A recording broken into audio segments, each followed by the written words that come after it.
It's that time again to talk Trek. This week's episode of Strange New Worlds continues to solidify its emerging reputation as not just excellent TV, but a solid sci-fi, but also the first show in a very long time with the word Star Trek in front of it to actually feel like Star Trek as we know it, or at least as we want to know it. Except this week, that wasn't quite true. From the very get-go, this episode rang bells inside my head. Well, metaphorical bells. What I actually heard was not in fact the sound of bells at all, but the timpani rhythm and rising trumpets of Stargate SG-1. There was just something about the feel, the texture of this episode, entitled Lift Us Where Suffering Cannot Reach, that took a grip around my sense memory of a Season 3 Stargate episode. And it had me feeling extremely uneasy the entire time, waiting for the inevitable thump of the other metaphorical shoe. And for most of the episode, I was thinking, well, this is a pretty good episode of Star Trek, but something was bothering me. Something in the back of my brain was really bothering me about, is this a good episode? Turns out, yeah, but no. And while I was watching it, I was sure it was a good episode. But then I finished watching it, and then I thought about it, and it turns out it wasn't a good episode of Star Trek. It was, in fact, a drunken chimpanzee wearing a very convincing prosthetic mask that doesn't hold up to a second look. Hello again, I am Blunty, and usually in these reviews and thematic dissections of the week's Strange New Worlds episode, I pull up a few classic Trek episodes as touch points of familiar themes and familiar allegorical devices. Going to go a bit of a different route this week. Because while there is one or two Trek episodes that come to mind as useful for the comparison, but it genuinely felt like more of a Lost Stargate episode repurposed for Star Trek, and I mean that as a compliment. Kind of. So, we open with the Enterprise heading out for a routine cartographic survey. Exciting. Just making sure all the maps are still mappy enough. We continue to get fed the slow-ticking story of Cadet Uhura making her way through assignments in various departments this week, security this time around, and a rather uninspired gimmick of La'an feeding out her numbered lessons. Lesson 1. Tropes are only useful when they're in service of the character. Lesson 2. When tropes are used as lazy writing, they're barely better than cliches. Lesson 3. Don't do that. Sadly, this gimmick is useful for nothing. It gives us no further insight into either La'an or Uhura's characters or motivations. It's just hacky writing. The show continues to have no idea how to write La'an, and Uhura, as the fresh eyes of the audience, provides no useful perspective on how security is run in Starfleet, for example, except to remind us that La'an is extremely methodical and lives by a set of very rigid rules, except when she isn't and breaks rules just because she feels like it.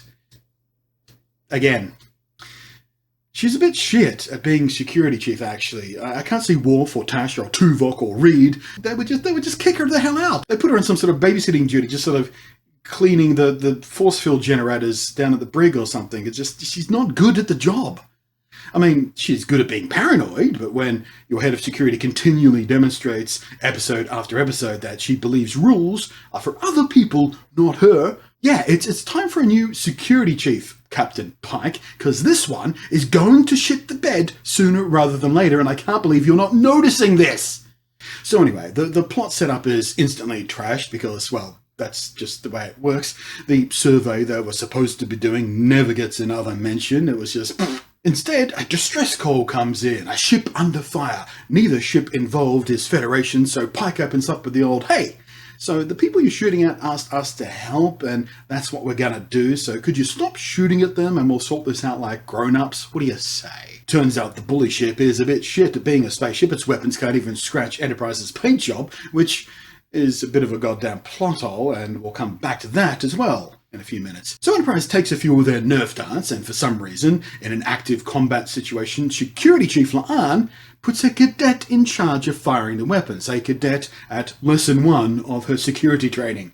So Uhura is predictably shit at it, accidentally blows a brand new asshole in the aggressor ship, and then it plummets to the planet below in a fiery misery death spiral. This ship was zero threat to the Enterprise. Uhura just brutally killed their entire crew, either instantly or as a result of the extremely sudden stop that the planet provided them.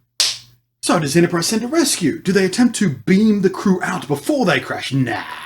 Fuck them. So the victim ship is also balked up by all this. They beam those folk out just fine. Turns out It's just 3 people on board, one of which is a woman Pike tried to bone down on a bunch of years back, and he is uncharacteristically flustered by her, to Una's amusement, and my confusion feels really out of character for him to be this easily flustered, but, it's really cute, so whatever. The other 2 rescuees are a rather cold pairing of father and son. Strictly in the biological sense, says Father of the Year as he ushers his kid with an open wound in his skull to the med bay for a bit of treatment. So, something's up, something's off, and we're meant to feel like something's off. So look, I'm just going to continue to ignore the really weird Dr. Beardface and daughter and the transporter buffer thing, because it just makes 0 kinds of sense and makes me angry every time I try and force it to make sense. But we get more of it here. If you want to know why this bugs me so much, watch my previous episode reviews. I go into detail on it. So anyway, Pike and team are debriefing the woman who's explaining that the kid that they're with is a holy figure chosen at birth by random lottery to vaguely embody their society's maxim of science, service, sacrifice. So, scientific priorities held aloft with religious dogma. Uh-oh. And it's here, of course, where I get that sinking feeling, as do we all, I'm sure. When Star Trek uses religious frameworks for a parable, it's very often in the service of placing ideology against logic, and it's fairly predictable stuff usually. Roddenberry himself had little patience for organised religious crap, often painting it as foolish and dangerous, rightly so in my humble opinion. More modern Trek tended to paint with more sensitive, nuanced colours, more cowardly colours if you ask me, but Star Trek also has a really nasty habit of only using kids in the plot as tools for emotionally manipulating us, the audience. The kids in question are almost always really thinly written and are barely more carefully developed than any technological MacGuffin of the week would be. In any case, a vague dogmatic belief structure surrounding a child whose own father has emotionally distanced himself in favour of indoctrination and preparation for some kind of higher purpose in service to others. Yeah. Big flashy warning lights. Boop, boop, boop. There is now 0 doubt in my mind. I know exactly the turn this will take. All that remains now is how well crafted that ride is to that inevitable turn. And that's fine. A lot of stories get ruined by writers becoming doggedly determined to trick the audience in favour of a twist surprise over just telling a story that, makes sense, even if it is predictable. And it's here at this point, though, that the dull sense of Stargatiness comes into sharp focus for me. Stargate SG-1 is extremely unusual in TV sci-fi in that it was very consistent in how it treated kids, with tremendous sensitivity and respect, never as simple narrative tools and always as fully realised self-possessed characters in their own right, written with every bit of care that any other character ever was, something Star Trek has, again, rarely done. Not never, but rarely. But this episode of Star Trek was decent in that respect. The kid felt well written and came off as more than a simple plot device that could have been served as well if he was a techno-MacGuffin, but only barely. But while watching this episode, I was very specifically reminded of a Season 3 episode of SG-1 called Learning Curve. It also had an unusually smart and technologically literate child, so apparently gifted in her comprehension of science, she impressed that show's big science brain Carter, just like the Space Pope kid impressed Spock with his technological knowledge.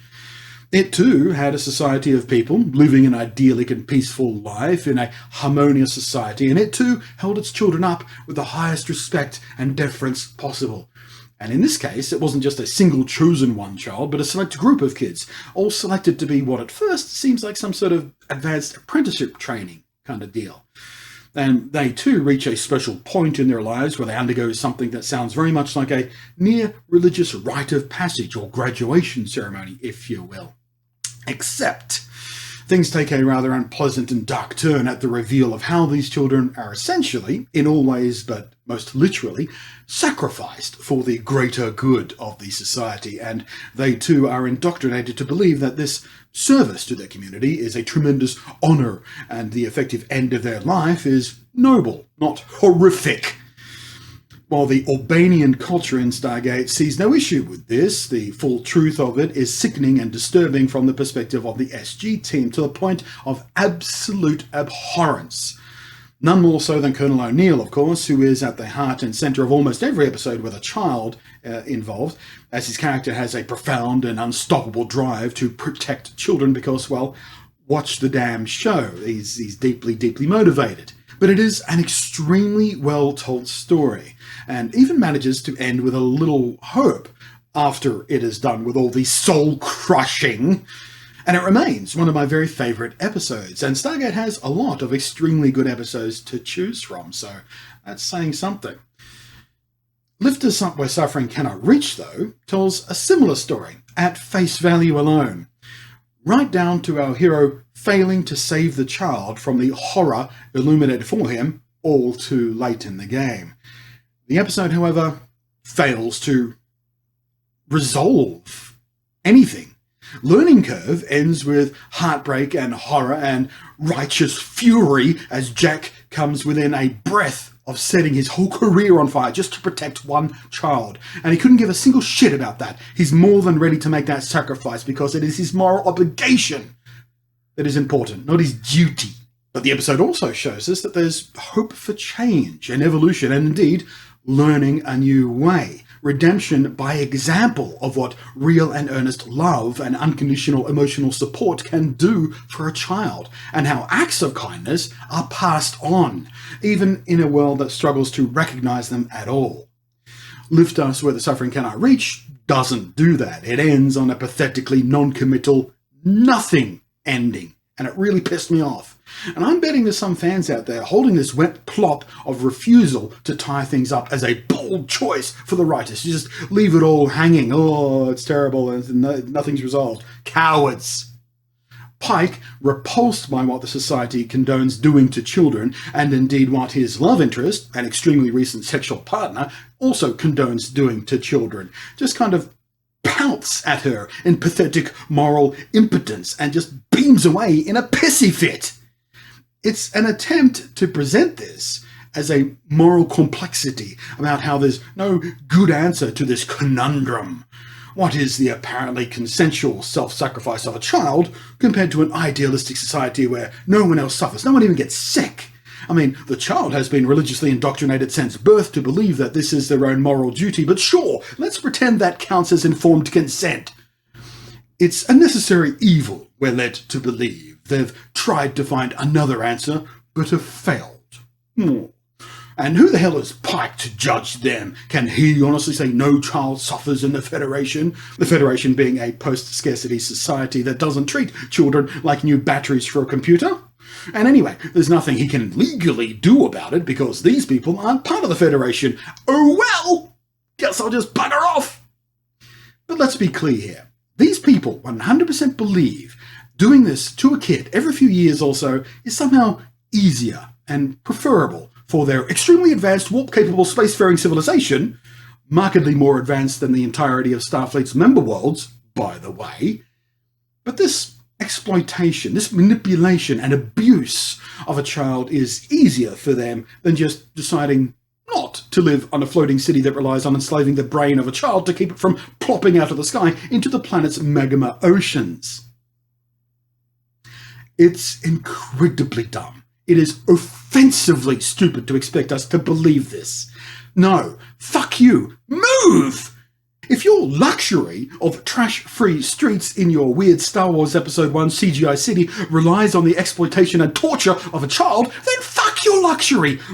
Move! You make the sacrifice. Stop doing that to kids. There's no moral quandary here. There's no socio-political complexity. There's no grey area of what is truly morally correct. Your want for living in privilege has no justification for abusing and enslaving a child in a way that removes the entirety of their own agency. It may as well be a religious sacrifice of a virgin to please the harvest gods, you barbaric monsters. Fuck you. And Pike, well, he just shrugs. Well, shit, guess there's nothing more I can do here. Derp. Sure does suck that this place can't be my backup plan after I inevitably get horribly disabled in an accident in 10 years' time, and I can't in good conscience keep boning down on those chicks. Sucks for me. Sad face. Beam away. Yeah, Pike, sucks for you. Poor you. Won't someone please think about how upsetting this is for you? You want to know what Jack O'Neill would have done in this situation? He'd not have tucked tail in cowardly self-interest to defeat and run away. I'll tell you that much for sure. He would have kicked some ass.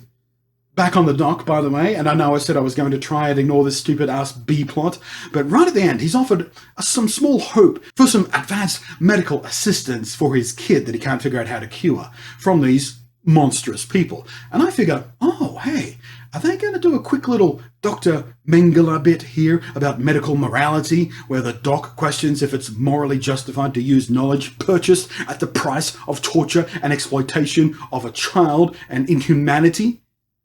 This could be interesting. I mean, they've done this before in Star Trek. Star Trek Voyager's 5th season has an episode called Nothing Human, where this kind of choice and a much more direct Dr. Mengele metaphor was played out much more directly and much more specifically, and it was the core focus of the entire episode. And it was really, really good. But no, Doc Beardface doesn't even flinch in the face of letting information purchased with the price of another child's life in a long and endless line of other children's lives when it's a chance to help his own kid. Because he's a selfish coward. I don't know why I even expected him to flinch at it. We already know he's a selfish liar who, like Lion, considers rules as things for other people, not himself. So much for an opportunity to be very, very Star Trek about medical morality issues. I'm not saying he should have refused the help. I'm just saying it's a missed opportunity. For crying out loud, a huge missed opportunity to say something important. Oh, and that plot hole I mentioned earlier about the aggressor ship being super duper weak ass. We're initially told that these people, these attackers, are just kind of weird dickheads settled on a planet nearby. Turns out they're people from the original planet who decided to not condone dogmatically indoctrinating a child every now and again and enslaving their brain to a machine because it's easier than just moving house. So they're the people in the moral right here. So they moved house, they bug it off. They go, well, I'm not putting up with this, I'm not living in luxury at the price of a child's life, I'm out of here. Go you guys. And you know what shit? We never even meet them to hear their side of the story. So it makes some sense that their ship is crappy, because they're from a colony of Luddites, I guess, basically, cut off from the superior tech of their OG homeworld.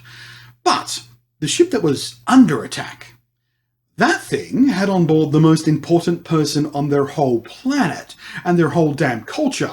Their culture would literally be destroyed if this child isn't alive at the right time, in order to be sacrificed. So this kid's kind of space poop of their whole deal, and they put his ass on a shitty ship so weak a bunch of Amish cowboys nearly shot the shit out of it. Their ship is so shitty, so primitive, it doesn't even have tractor beams. It has grapple ropes. That's dumb. That's really dumb writing. It makes no sense at all, except for the fact it has to happen for plot reasons and is a misdirect for what the twist is about who these people really are.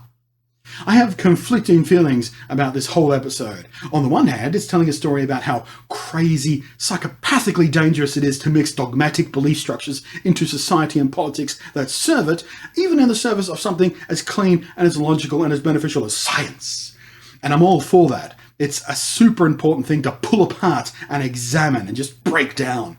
It's pointing out how easy it is to manipulate people with religious-like rhetoric into things that are objectively, horrifically abusive to basic humanity and blinds them to it in the guise of the societal good and dogmatic beliefs that is, well, this is the way it has to be. Otherwise, things might get slightly inconvenient for the privileged people, requiring them to actually alter their selfish behaviour. Can't have that. And the episode is really nicely shot. The dialogue feels natural and flow. It's got a good pacing. The performances are fantastic. It's built really nicely. And on the surface, it really does seem like a really good episode of Star Trek. But it sits on top of a mountain of really poorly thought out structures, and I wish I could just ignore it. And I can do that sometimes. There's a lot of good sci-fi out there that sits on a mountain of dumb shit that still manages to work, despite it being held together by chewing gum and a deep hope that no one actually examines it or looks too closely. But the thing is, this is Star Trek, and analysis and examination of thematics and structure is kind of what the fan base tends to do. And this time around, I don't know, man. Between the truly stupid shit underpinning what the plot wants it to say, and the absolute pussy out of an ending, I think I'm going to find it really, really hard to rewatch this one and enjoy it. Which is annoying, because I really like what it was trying to say above the creaking groans of its foundation of blancmange. However, if you want to see a much stronger version of this thematic parable, do just rewatch Season 3, Episode 5 of Stargate SG-1, Learning Curve. And I do say rewatch because, frankly, if you've slept on SG-1 until now, I don't even know how to talk to you. What are you doing with your life? Now, Pike may be quickly rising to the ranks of my favourite Star Trek characters, perhaps even favourite captain, but this episode, as a leader and as a man who should not and ideally cannot ignore his morality, even if it means causing a political incident, especially considering we've already seen him place his moral obligation well above his duty to Starfleet, this failure at resolution feels really out of character for him, and in this failure, Pike trails a long way behind the far more flawed character, but at least in this matter, morally stronger, Colonel Jack O'Neill. You wussed out, Pike, and it's really, really disappointing to see it. So there you go. That was episode 6 of Star Trek Strange New Worlds. I am conflicted about it.